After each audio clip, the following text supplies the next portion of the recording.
चला विद्यार्थ्यांनो, आतापर्यंतच्या मागच्या लेक्चरमध्ये आपण काय काय बघितलं. पहिल्यांदा मी तुम्हाला शिकवताना बेसिक संख्या ज्ञान वगैरे हे टॉपिक शिकवले. त्याच्यानंतर मी कसोट्या कशा वापरायच्या हा टॉपिक शिकवला. त्याच्यामध्ये शिकवताना मी तुम्हाला पहिल्यांदा 2 ची कसोटी शिकवली, 3 ची कसोटी काय आहे, 4 ची कसोटी काय आहे, 5 ची कसोटी काय आहे, 10 ची कसोटी काय आहे, 6 ची कसोटी काय आहे, 11 ची कसोटी, 12 ची कसोटी.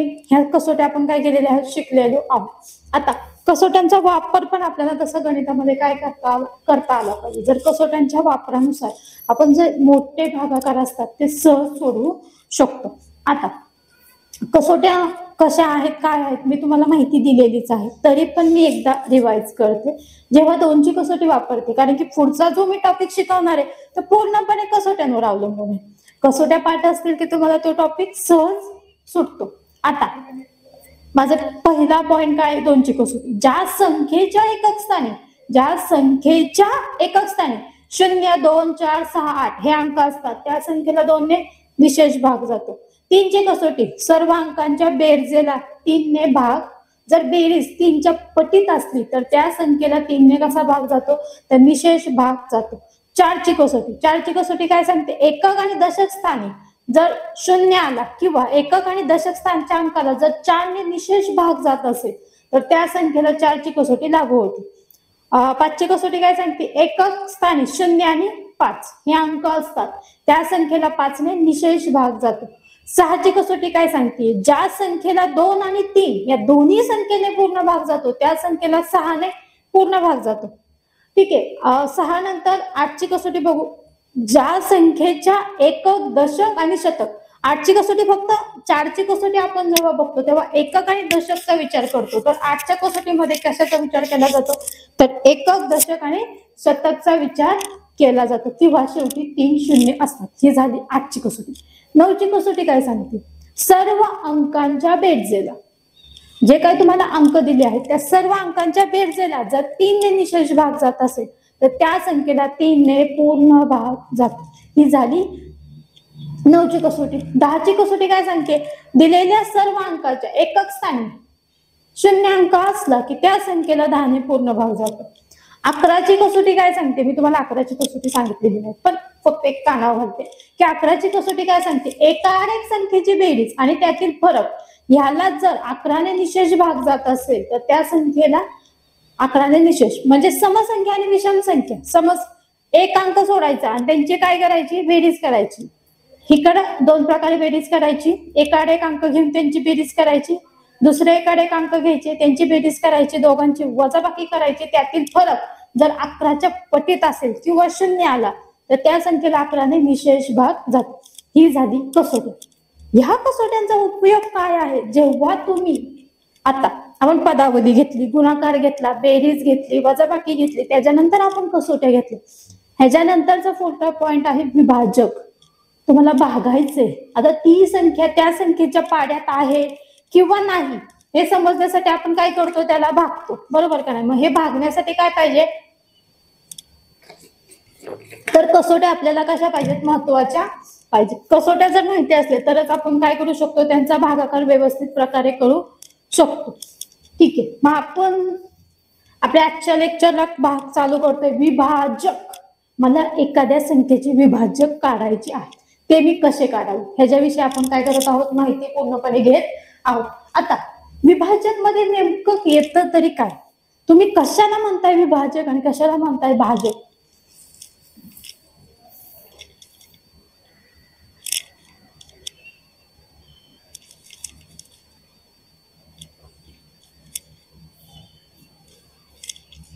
विभाज्य, ज्या संख्येला दिलेल्या संख्येने भाग जातो ती संख्या म्हणजे विभाज्य. ज्या संख्येला दिलेल्या संख्येने भाग जातो ती संख्या म्हणजे काय, विभाज्य. आणि विभाजक, ज्या संख्येने दिलेल्या संख्येला भागल्यावर निशेष भाग जातो त्या संख्येचे विभाजक असे म्हणतात. फॉर एक्झाम्पल मी घेतले 8. 8ला कुठल्या कुठल्या संख्येने भाग जातो, 2च्या पाड्यामध्ये 8 आहेत आणि 4च्या पाड्यामध्ये 8. म्हणजे हे त्याचे काय झाले, विभाजक झाले. काय झाले, विभाजक झाले. ठीक आहे. आता विभाजक ह्या टॉपिक मध्ये तुम्हाला प्रश्न काय येतात की पुढील संख्येचे विभाजक कोणते आहेत, काय काय आहेत, विभाजक कोणते आहेत, हे आपण ह्या टॉपिक मध्ये काय करणार आहोत तर पूर्णपणे एक्सप्लेन करून बघणार आहोत की हे संख्येचे हे विभाजक आहेत, त्या संख्येचे ते विभाजक आहेत. आता संख्या पहिली आहे, पहिल्यांदा तुम्हाला मी शिकवताना फक्त विभाजक ही कन्सेप्ट कंप्लीट करणार आहे, त्याच्यानंतर मग मी पुढे जाणार आहे. त्याशिवाय मी पुढे जात नाही. कमीत कमी 5-6 गणित घेऊ आणि त्याच्यानंतर आपण पुढच्या टॉपिक कडे जाऊ. हा, आता विभाजक करायचंय म्हणजे काय करायचंय, त्याचे सरळ सरळ अवयव पाडायचे. आता अवयव म्हणजे काय, आता आपण आता तिसरी मध्ये गेलेलो आहोत. आपल्यासाठी अवयव हा टॉपिक नवीन आहे, विभाजक हा टॉपिक नवीन आहे. तर ती संख्या कोणत्या कोणत्या पाड्यामध्ये येते एवढंच फक्त बघायचं, त्याच्या विरुद्ध दुसरं काहीही बघायचं नाही. हा, आता माझ्याकडे संख्या किती आहे, 18 आहे, बरोबर आहे. आता एकक स्थानी काय आहे, 8 आहे. मी कसोटीनुसार जाते. एकक स्थानी काय आहे, 8 आहे. 8 ही कुठली संख्या आहे, समसंख्या आहे. 8 ही संख्या ला कुठली कसोटी लागू होते तर 2ची कसोटी लागू होते. आणि ही जर संख्येची मी बेरीज केली 8 + 1 बरोबर 9. 9 कोणाच्या पाड्यामध्ये 3. 3ची पण कसोटी काय होते, या संख्येला लागू होते. आता सुरुवात करूया लहान अंकापासून. लहान अंक आहे 1. 1 ने 18ला 100% भाग जाणार म्हणजे जाणार. 1च्या पाड्यामध्ये 18 आहेतच. 1 ह्या संख्येने सर्व संख्यांना भाग जातो. कुठलीही संख्या आणा, सम आणा, विषम आणा, मूळ आणा, त्या संख्येला फक्त 1 नेच पूर्ण भाग जातो किंवा 1 हा त्याचा पहिला अवयव आहे. आता मी तुम्हाला आता सांगितलं काय, आता ताई तुम्ही कसं म्हणता, इथं जर 1 घेतलं तर मी इथं 18 घेते ना. 18 1 18 झालं. हा झाला तुमचा 18चा पहिला अवयव. 18चा पहिला अवयव. आता मी 18चा दुसरा अवयव काढू.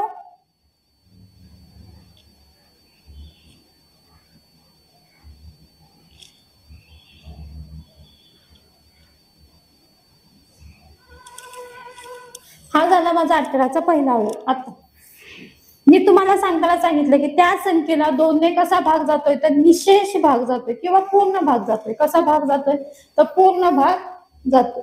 कसा भाग जातोय तर पूर्ण भाग जातोय. आता पूर्ण भाग जातोय म्हणजे काय होतंय की 2च्या पाड्यामध्ये ही संख्या आहे.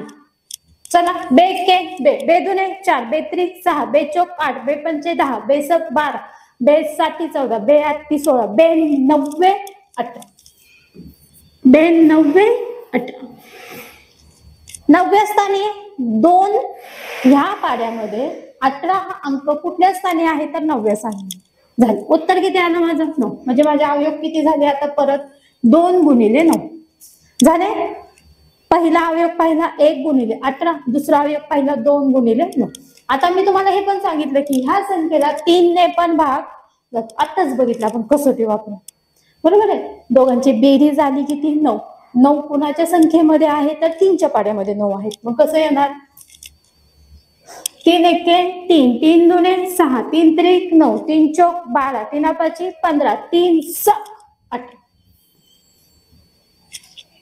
3 सक 18 आले.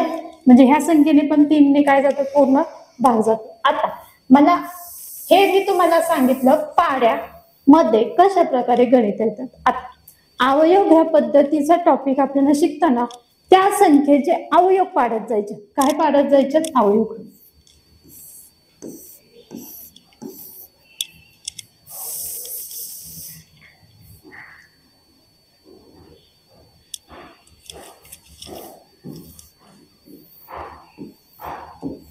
मी तुम्हाला 2 प्रकारे अवयव पाडायला शिकवते, एक उभ्या पद्धतीने, एक आडव्या पद्धतीने. ओके, आता उभ्या पद्धतीने जेव्हा मी अवयव पाडते तेव्हा मी इथं लिहिताना फक्त किती अंक लिहिते, सोप्यापासून चालू करते. 8 अंकापासून सुरुवात करते. ओके, अंक काय आहे 8. कुणाच्या पाड्यामध्ये आहे, पहिल्यांदा सुरुवातीचा पाडा नेहमी आपला लहान असला पाहिजे. मग लहान अंकांमध्ये पहिला पाडा कुणाचा आहे तर 2चा पाडा आहे. बे के बे, बे दुने 4, बे चौक 8. 2च्या चौथ्या स्थानी किती आहेत, 8 आहेत.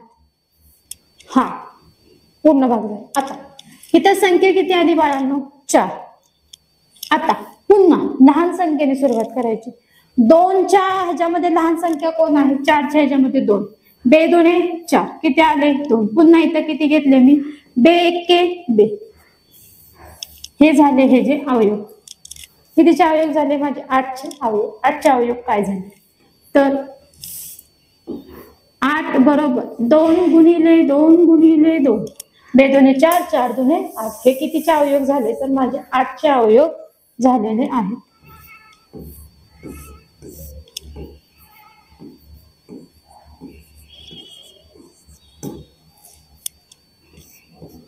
बेक के बे ताई कसं लावलं? ताई ही असं लाव बघा. 2च्या घरामध्ये 4थ्या स्थानावर 8 आहे. ओके, 4थ्या स्थानावर. आता हे जर काय आलं? 4 आलं. 4 ह्या संख्येला भाग जातो का नाही जातो? कुणाच्या घरापासून? आता लहान संख्येपासून सुरुवात करतोय. बे 2 4 म्हणजे हे आहेत तसे 2 घेतले. पुन्हा 2 गुणिले 2. बे 2 4 4 2 8.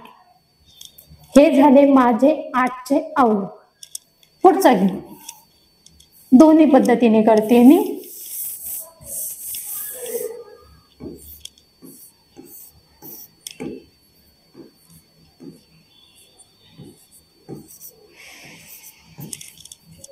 आता दुसरा अवयव घेतला मी 9. किती अवयव आहे? 9. आता मी उभ्या पद्धतीने पहिल्यांदा करते. इथं मी 9 घेतले. 2च्या पाड्यामध्ये 9 नाही. आता मला कितीचा पाडा घ्यावा लागेल? 3. 3 1 3 3 2 6 3 त्रिक 9. 3 त्रिक 9 आणि 3 1 3. हे झाले माझे 9चे अवयव. आता आडव्या पद्धतीने बघूया. 9 बरोबर 3 3 त्रिक 9 आले. हे झाले माझे 9चे अवयव. कितीचे अवयव झाले? हे माझे 9चे अवयव झालेले आहेत. आता पुढचा टॉपिक काय येतोय?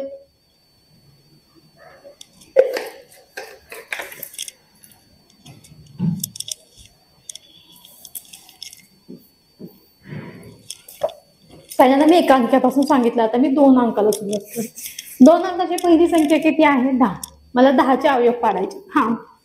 संख्या घेताना एकक स्थानी अंक किती आहे? 0. म्हणजे 100% ह्या संख्येला एक तर 5 ने भाग जाईल. लहानात लहान 2ची कसोटी लागू होईल, 5ची कसोटी लागू होईल आणि 10ची कसोटी लागू होईल. 3 कसोट्या लागू होतात. त्यातील सर्वात लहान संख्या कुठली आहे? 2. पहिल्यांदा 2चा विचार करू. बेके पहिल्यांदा उभ्या पद्धतीने आणि मग आडव्या पद्धतीने. 10. बेके बे. बे 2 4 बे 3 6 बे 4 8 बे 5 10. बे 5 10 आले 5.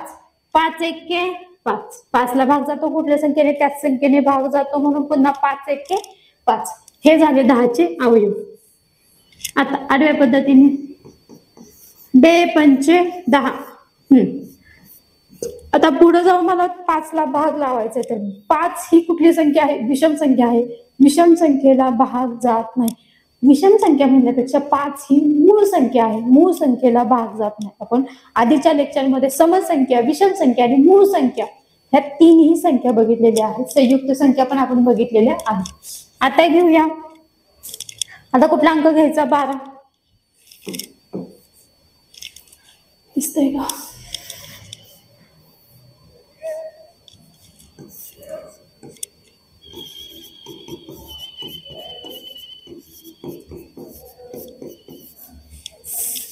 आता मी इथे एक अंक घेते 12. 12चे पहिल्यांदा उभ्या पद्धतीने आपण अवयव काढू. उभ्या पद्धतीने बरोबर आहे. 12 1 12. आता 2 आणि 1 3. पण एकक स्थानी संख्या किती आहे? 2 आहे. आता 2 संख्या आहे म्हणजे कुठली कसोटी लागू होती? 2ची कसोटी लागू होती. सुरुवात करू मग. बे के बे. बे 2 4 बे 3 6 बे 4 8 बे 5 10 बे 6 12. बे 6 12 आले 6. पुन्हा 6 ला भाग जातो का? जातो. कुठल्या संख्येने जातो? 2 ने जातो, 3 ने जातो. पण पहिल्यांदा लहानात लहान संख्या 2. बे के बे. बे 2 4 बे 3 6 3 1 3. आता ही 3 मूळ संख्या पण आहे, विषम संख्या पण आहे. 3 ला भाग जात नाही. कोणाच्याही पाड्यामध्ये 3 हा अंक नाही. त्याचे अवयव तिथं स्टॉप 1. ओके. आता 12चे अवयव काय आहेत? बेसक 12 6चे अवयव पाडले मग बेत्रिक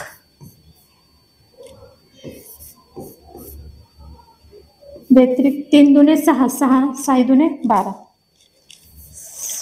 हे कितीचे अवयव झाले हे झाले 12चे अवयव तुम्हाला मी अवयव पाडायला शिकवते मी कसं पाडा म्हणते आणि त्याच्यानुसार मी कसे अवयव पाडते हे झाले आता त्याच्या पुढचा एक अंक घेऊया आपण अजून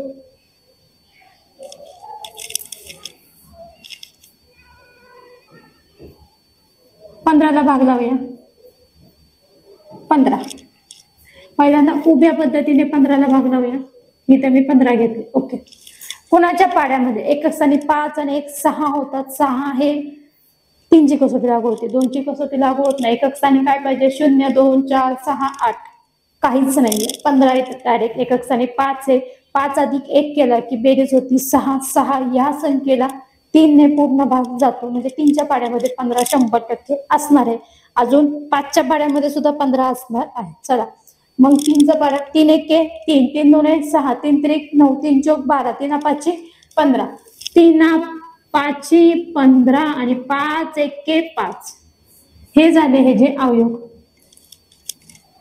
आता मी काय करू आडव्या पद्धतीने घेते 15 बरोबर 3 गुणिले 5 3 5 15 आले हे 15चे काय झाले अवयव झाले आता 5 ही एकक स्थान आता 5 आले 5ला भाग जातो का नाही जात भाग जात असला तर घालवायचा जात नसला तर तिथंच संख्या काय करायची स्टॉप संख्या किती आली 36 6 3 9 मी त्याच्याच बरोबर बेरीज पण करते 6 3 9 एकक स्थानी 6 आहे 2ची कसोटी लागू होती त्यांची बेरीज आली 9 3ची कसोटी पण काय होती ह्याला लागू होती आता उभ्या पद्धतीने पहिल्यांदा अवयव पाडून घेते मी इथे किती आले 36 पहिल्यांदा भाग कितीचा जाईल 2चा जाईल बरोबर आहे बे के बे 16 बरोबर आहे ना आता भाग कसा घालवला मी तुम्हाला इथं भाग पण घालून दाखवते बे के बे 2मधून 1 गेला किती राहिला 2मधून 3मधून 2 गेले किती राहिले 1 वरनं किती घेतले 6 संख्या किती तयार झाली 16 82 16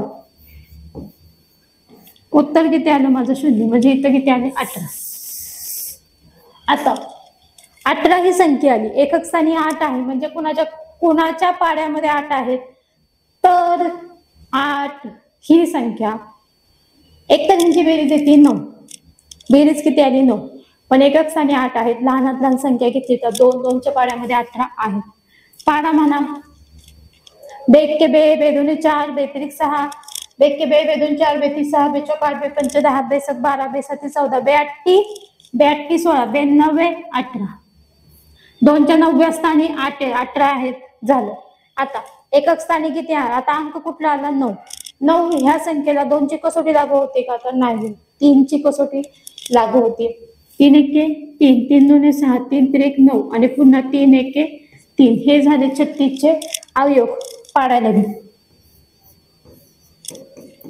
2 गुणिले 18 18 दुने 36 पुन्हा 2 गुणिले 2 गुणिले 9 9 दुने 18 पुन्हा 9चे अवयव पाडले 2 गुणिले 2 गुणिले 3 गुणिले 3 3 3 9 9 दुने 18 18 दुने 36 हे झाले हे जे अवयव आता हे जेव्हा माझे अवयव होतात त्याच्यामध्ये प्लस मी काय करणार आहे एक पण काय करणार आहे त्याच्यामध्ये मी ऍड करणार आहे काय ऍड करणार आहे तर एक पण मी ह्या संख्येमध्ये काय करत आहे ऍड करत आहे आता दिसेल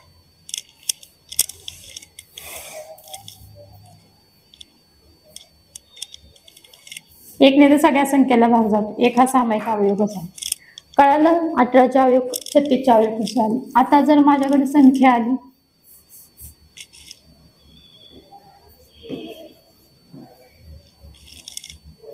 एवढी मोठी संख्या तुम्हाला येत नाही आपण लहान संख्या 2 अंकी पर्यंतची संख्या घेऊया 100 घेऊया 100 घेऊया 100 संख्येचं सांगा आता कसं सांगणार 100चं एकक स्थानी काय 0 100% 10 ने भाग जातोय 5 ने भाग जातोय 2 ने भाग जातोय पहिली कसोटी लहानात लहान घेणार आहोत कितीची कसोटी लहानात लहान 2ची कसोटी म्हणजे 2च्या पाड्यामध्ये ही संख्या आहे का हो 100% आहे बेपंचे 10 शून्य, पुन्हा एकक स्थानी शून्य आले, पुन्हा बेदोने 4 बेपंचे 10 25.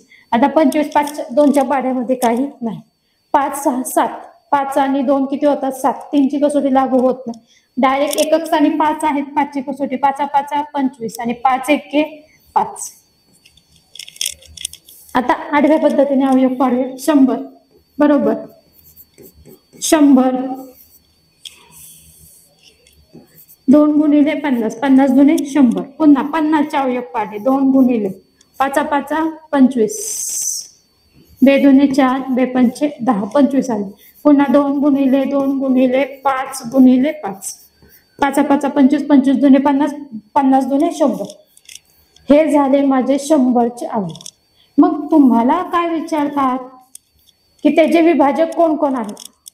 1 2 3 4 5, 5 विभाजक आहेत. 1 2 3 4 5. कधी 5 विभाजक येतात, कधी 6 येतात, कधी 2च विभाजक येतात, कधी एकच विभाजक येतात. तुम्हाला विचारतात प्रश्न काय की ह्या संख्येची, आता मी संख्या दिली समजा 15 18 36 45, ह्या संख्येचे विभाजक कोण कोण आहेत? मग अशा पद्धतीने आपल्याला काय करून घ्यावे लागतात, विभाजक काढावे लागतात.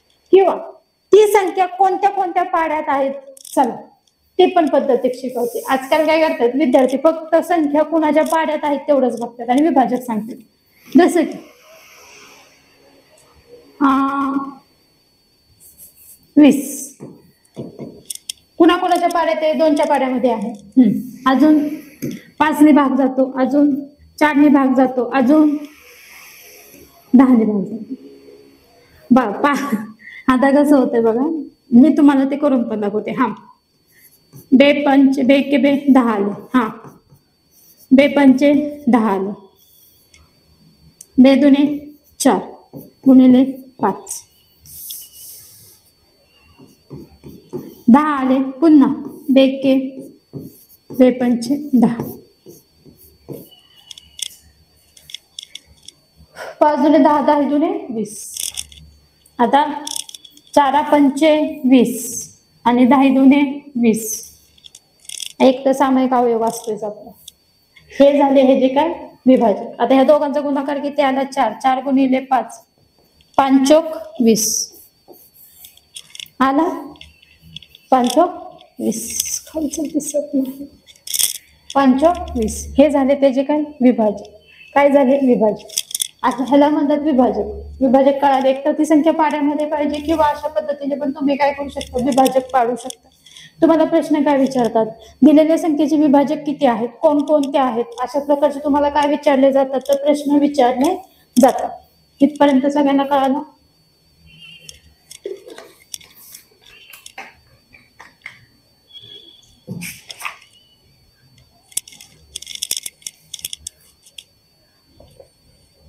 त्याच्यानंतरचा पुढचा टॉपिक शिकतोय की अपूर्णांक.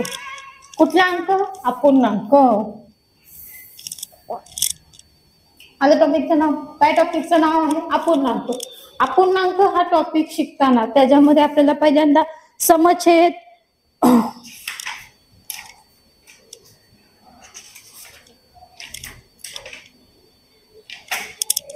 जेव्हा तुम्ही अपूर्णांक हा टॉपिक शिकता तेव्हा तुम्हाला त्याच्यामध्ये काय काय माहिती पाहिजे? पहिल्यांदा अपूर्णांकांची माहिती पाहिजे. अपूर्णांक म्हणजे काय असतो रे? जे छेद आणि अंशामध्ये लिहितात.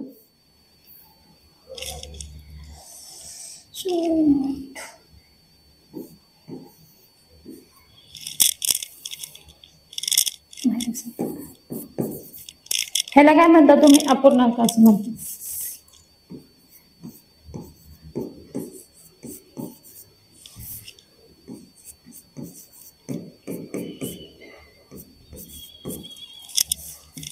ह्याला काय म्हणता तुम्ही? तर अपूर्णांक असे म्हणता. ह्याला काय म्हणतात? अपूर्णांक ही संकल्पना आपण वापरतो. त्याच्या अपूर्णांकामध्ये पहिल्यांदा तुम्हाला कुठली कन्सेप्ट माहिती पाहिजे की समछेद अपूर्णांक कोणाला म्हणतात. समछेद हा अपूर्णांक कोणाला म्हणतात? आता मी तुम्हाला समछेद अपूर्णांक सांगते की ह्याला समछेद अपूर्णांक असे म्हणतात. समछेद एकतर पहिल्यांदा अपूर्णांकामध्ये आपल्याला माहिती की अंश कोणाला म्हणायचं आणि छेद कोणाला म्हणायचं. हा जो वरती असतो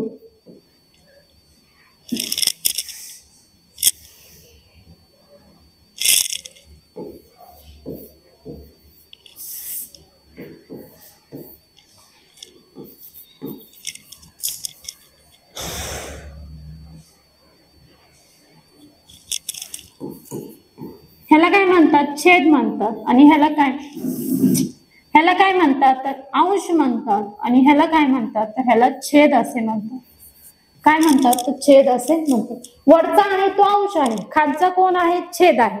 मग ह्याच्यामध्येच बघा, आता जर मी म्हणलं 18, मग हा काय झाला, 18 अंश छेद 36, 12 अंश छेद 20, 12 अंश. वाचन सांगते, छेद आणि अंशाचं. वरचा जो आहे त्याला अंश म्हणतात, खाली जो असतो त्याला छेद असे म्हणतात. जो वरती असेल त्याला अंश म्हणतात, खाली जो कोणी असतो त्याला छेद असे म्हणतात. या छेद आणि अंशामध्ये तुम्हाला काय सांगितलं, की हा छेद बरोबर तो छेद बरोबर. म्हणजे मी आता सांगितलं की 12 अंश 20 छेद, हे त्याचं वाचन झालं. 12 अंश छेद 20 बरोबर. आता अंश 12 छेद 20 असं वाचतात का, नाही वाचत ना. 12 अंश छेद 20, 12 अंश 20 छेद, हे त्याचं काय झालेलं आहे, तर वाचन झालेलं आहे. त्यातला मेन पॉइंट तुम्हाला सांगते, हा झाला छेद आणि अंश. आता समछेद, समछेद. आता मी तुम्हाला छेद सांगितलं, हा जो खालचा आहे त्याला काय म्हणायचं, छेद. आणि जो वरती असतो त्याला काय म्हणायचं, अंश. आता तुम्हाला काय सांगितलंय, समछेद. समछेद, छेद कसा आहे तुमचा, सम आहे. म्हणजे कसा आहे, सारखा आहे. छेद कसा आहे, सम आहे. म्हणजे कसा आहे, सारखा आहे. म्हणजे बघा, 9/11, 3/11, 12/11, सॉरी 10/11, 2/11, ह्या सर्वांचा छेद कसा आहे, 11 आलेला आहे. म्हणजे छेद कसा आहे, समान आहे. म्हणून ह्याला काय म्हणतात, तर समछेद असे म्हणतात. समछेद, छेद समान असणे, ह्या कन्सेप्टला समछेद असे म्हणतात. छेद कसा असणे, समान असणे, ह्या संकल्पनेला काय म्हणतात, समछेद अपूर्णांक असे.